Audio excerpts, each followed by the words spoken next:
तो कैसे हैं आप लोग। और एपिसोड की शुरुआत के अंदर हमको सीन दिखाया जाता है जहाँ पे दसो अपना एक्सरसाइज कर रहा था पेड़ के ऊपर चढ़ते हुए, और दूसरा सीन दिखाया जाता है जहाँ पे सुनसा उस मॉन्स्टर ह्यूमन का शरीर दबा रहा था।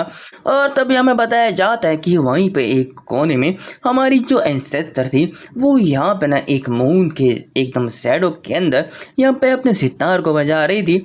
और तभी दसवा पूछता है कि ये जो आयरन सेवलरी चार्ज है ना, जो शॉर्ट जैसे यहाँ पे स्पेयर क्लैंक जो भी हो अनसंड जो आवाज आ रही है बहुत मेरे को अजीब सा फील हो रहा है। तो सुनसा बताता है कि खजन अपने दिमाग को थोड़ा शांत रखो और फील करने की कोशिश करो। जो सितार का जो म्यूजिक है ना वो यहाँ पे बता रहा है कि हजारों लोग जब अपनी तलवार को अपने म्यान से निकालते हैं उस आवाज को यहाँ पे बता रहे कि उसमें कितनी ताकत हो सकती है, और ये बस तुम यहाँ पे एनलाइटमेंट करने का एक तरीका है। तो तभी दस पूछते कि आखिर तुम्हारा मतलब है, मेरे को समझ में नहीं आ रहा, और मेरे को बस ऐसा लगा था कि यहाँ पे कोई थंडर क्लैप यहाँ पे बज रही है और मेरा दिमाग यहाँ पे टन आ रहा है।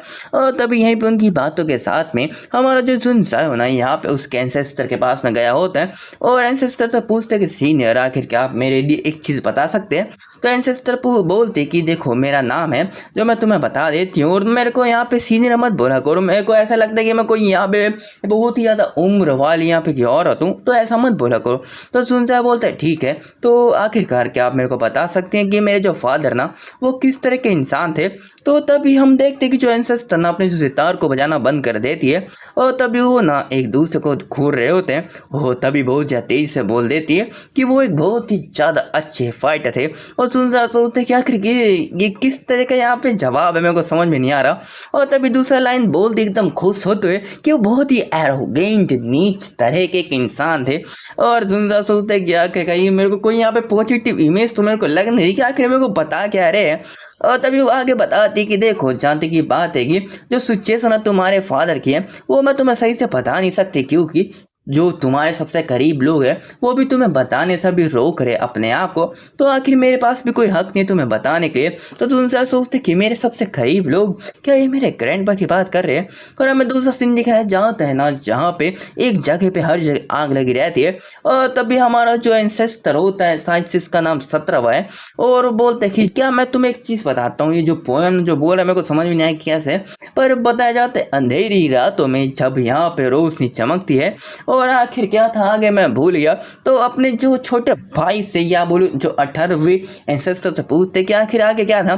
तो बोलते हैं कि जो सबसे अच्छा दिन होता है ना अंधेरी रातों में जब रोशनी चमकते हुए लोगों को मारने में मजा यह लगाता है। और तभी जो 17वां हो तो बोलते कि हाँ हाँ हाँ बिल्कुल बिल्कुल उनको मारने में मजा ही आ जाता है। और हम देखते कि उन लोगों ने एक पूरे क्लैन को यहाँ पे डिस्ट्रॉय कर दिया था। और बताया जाता है कि एक नेदर है उन सेक्ट जो असैसिन क्लैन है उनको एक ही रात के अंदर यहाँ पे जोन फैमिली के एंसेस्टर ने मार दिया है। और ये जो बात ना बहुत ही तेज से हर जगह फैल रही थी, हर एक जगह पे ये चीज़ जब फैली ना तो वहाँ पे ना बहुत ही ज़्यादा कमाल का यहाँ पे ना हाहाकार मच चुका था।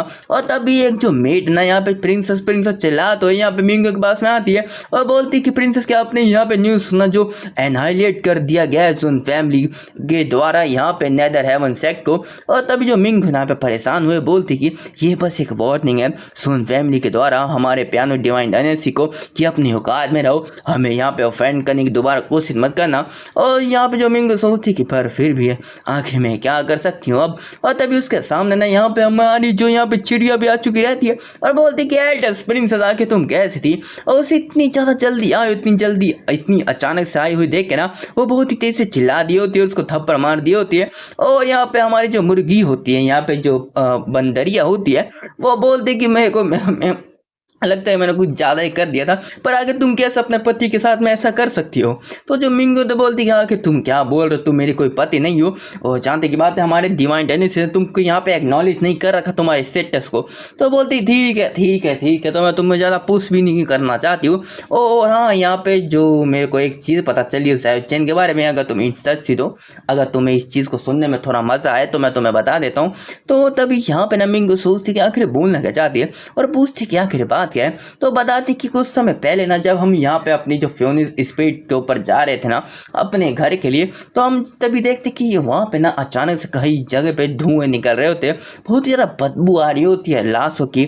तो तभी हमने जब वहाँ पे जाके देखा तो हम शॉक हो चुके थे, क्योंकि पूरे के पूरे गाँव ना यहाँ पे उनके हर एक व्यक्ति की ना मौत हो रखी थी बहुत ही ज़्यादा बुरी तरीके से। तो हमने सोचा कि उनको जाके देखे आगे चल क्या रहा है, और जब हमने वहाँ पे इन्वेस्टिगेट किया तो हमें पता चला ना कि यहाँ पे ना बहुत ही ज़्यादा खतरनाक ईविल कल्टिवेटर का ऑरा पता चल रहा है। और फिर भी जो ईविल कल्टिवेटर ना अपने जो मटेरियल को यहाँ पे कभी वेस्ट नहीं करते, मतलब एक भी लाशों को यहाँ पे छोड़ते नहीं है, पर ऐसा लगता है कि यहाँ पे जितने भी लोगों को बस खून निकालने के लिए यहाँ पे मारा गया था।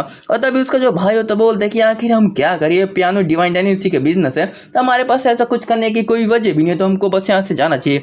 तो जो यहाँ पे जो मुर्गी होती है वो बोल रही थी हाँ वैसे तुम सही तो बोल रहे हो, पर तभी उसे ना यहाँ पे जायो का चेहरा याद आया होता है पता नहीं क्यों।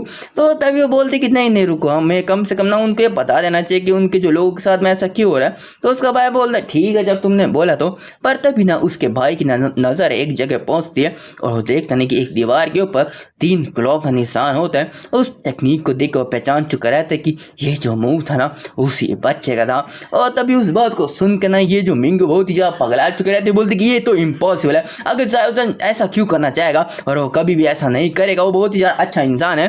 तो तभी यहाँ पे जो बंदरिया होती है बोलती कि हाँ हाँ मैं समझ गई, तुम ना उसको बहुत ही ज़्यादा अच्छे से जानते हो, तुम ऐसा बोले वो नहीं करेगा, पर मैं बस तुम्हें यहाँ पे बताने आई थी, मैंने ये नहीं बोला कि उसी ने कर रखा है। अगर तुम्हें इतना परेशान हो तुम उधर जाके खुद दे सकते हो, हमने जो देखा हम वही तुम्हें बता रहे हैं।